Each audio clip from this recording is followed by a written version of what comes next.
মোমো খেতে আমি ভারী পছন্দ করি। আমার মতো মোমো লাভার কতজন আছো কমেন্টে হাত তোলো দেখি। বাইরে থেকে তো কম বেশি মোমো খাওয়াই হয়। তো আমি আর মা মিলে ঠিক করলাম যে বাড়িতে একটু মোমো বানাবো। তো যেমন ভাবনা তেমন কাজ।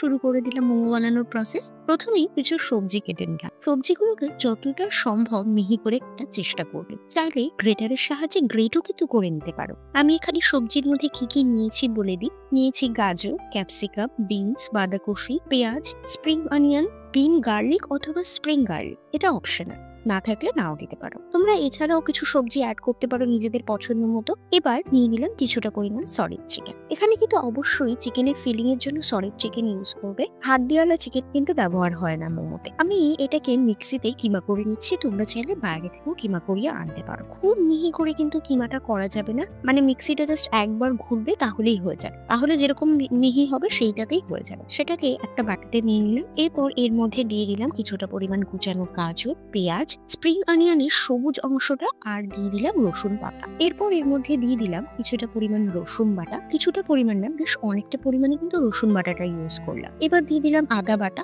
তারপর ঝালের জন্য দিলাম কাঁচা লঙ্কা বাটা। এগুলো আমার আগে থেকেই রেডি করা থাকে, তাই আমি এখানে বাটা ব্যবহার করছি। তোমরা চাইলে এগুলো কিন্তু কুচিও দিতে পারো, এতে খাওয়ার সময় মুখে বাগলে বেশ ভালো লাগে। এবার এর মধ্যে দিয়ে দেবো স্বাদ মতো নুন, দিয়ে দিলাম কিছুটা পরিমাণ সোয়া সস। এবার সবকিছুকে ভালো করে মেখে নিয়ে 1 ঘন্টা ফ্রিজে রেস্ট হতে রেখে দেবো। ওটা যতক্ষণে রেস্ট হচ্ছে আমি এই দিকে ততক্ষণে মোমোর চাটনিটা বানাবো। চাটনি বলতে মোমোর সঙ্গে যে লাল লাল সস মতো দেয় না, ঝাল ঝাল করে, সেই সসটা বাড়িতেই বানাবো। ওই সসটা বানানো কিন্তু খুব সহজ। প্রথমেই তার জন্য লাগবে কয়েকটা টমেটো। বেশ পাকা পাকা দেখে আমি কয়েকটা টমেটো নিয়ে নিয়েছি, সেটাকে দু অর্ধেক করে কেটে নিয়েছি। এবার কড়াইতে সামান্য মাত্রায় তেল দিয়ে টমেটোগুলো দিয়ে দেবো। তারপর দিয়ে দেবো শুকনো লঙ্কা, আর দিয়ে দেবো গোটা কয়েক রসুন। ঝাল বুঝে তোমরা কিন্তু শুকনো লঙ্কাটা ব্যবহার করবে। এবার ওই জিনিসগুলোকে ততক্ষণ পর্যন্ত ভাজতে হবে যতক্ষণ না বেশ একটু পোড়া পোড়া ভাব হয়ে আসে। এতে সসটা একটা স্মোকি ফ্লেভার আসে, খেতেও কিন্তু দুর্দান্ত লাগে। সবকিছু খুব সুন্দর করে ভাজা হয়ে গেলেও জিনিসটাকে ঠান্ডা করে নিয়ে এবার মিক্সিতে সবকিছু দিয়ে দেবে। একদম স্মুথ একটা পেস্ট বানাতে হবে, কোনো লাম্পস যেন না থাকে। ভালো করে স্মুথ পেস্ট হয়ে গেলে কড়াইতে আবারও কিছুটা পরিমাণ তেল দিয়ে ওর মধ্যে আগে দিয়ে দেবো এই টমেটোর পেস্ট। তার মধ্যে দিয়ে দেবো স্বাদ মতো নুন, চিনি, একটুখানি দেবো সোয়া সস। এবার কিছুক্ষণ ফুটিয়ে নেবো। তার মধ্যে আবার দিয়ে দেবো কর্নফ্লাওয়ার গোলা জল। আবারও কিছুক্ষণ ফুটিয়ে নিলে রেডি হয়ে যাবে আমাদের মোমোর সঙ্গে খাওয়ার জন্য সস। এটা কিন্তু তোমরা আলাদাভাবে বানিয়ে রাখতে পারো। আর দীর্ঘদিন সংরক্ষণ করার জন্য তোমরা এতে কিন্তু একটু ভিনিগার ব্যবহার করতে পারো, তাহলে কিন্তু দীর্ঘদিন এই সসটা ভালো থাকবে।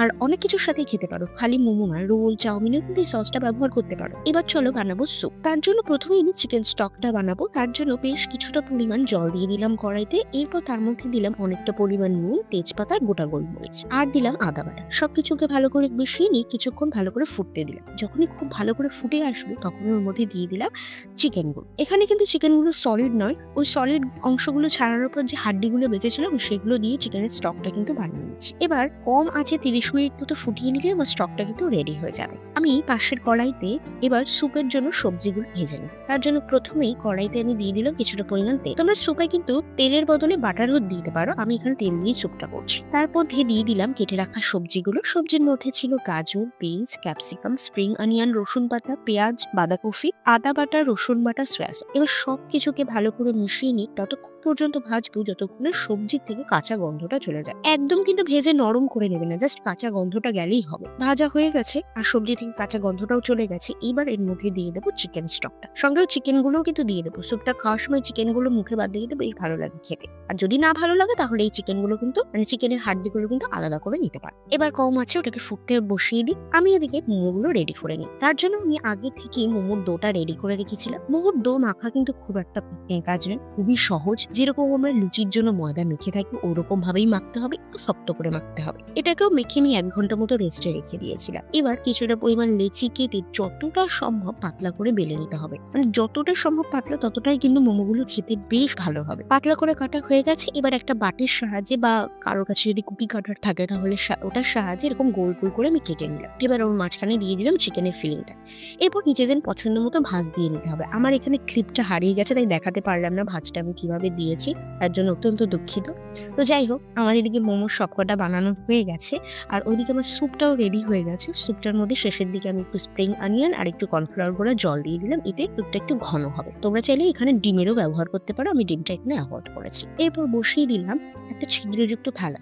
যাদের বাড়িতে মোমো স্টিমার নেই তারা কিন্তু এইভাবে ছিদ্রযুক্ত থালার সাহায্যে মোমোটাকে স্টিম করতে পারে, একদম পারফেক্ট মোমো স্টিম হবে। ওই থালাটাতে আমি কিছুটা পরিমাণ লাগিয়ে নিলাম তেল, এতে নিচটা ধরে যাবে না। এরপর ওর মোমোগুলো বসিয়ে দিলাম, ব্যাস এবার স্টিম করার পালা। কিছুক্ষণ স্টিম করে নিলে রেডি হয়ে যাবে আমাদের গরমা গরম মোমো। আজকের রেসিপিটা যদি আপনাদের ভালো লাগে তাহলে লাইক কমেন্ট শেয়ার করতে ভুলো না কিন্তু। দেখা হবে অন্য একটা রেসিপি নিয়ে অন্য একটা ভিডিওতে, ততক্ষণ পর্যন্ত টাটা।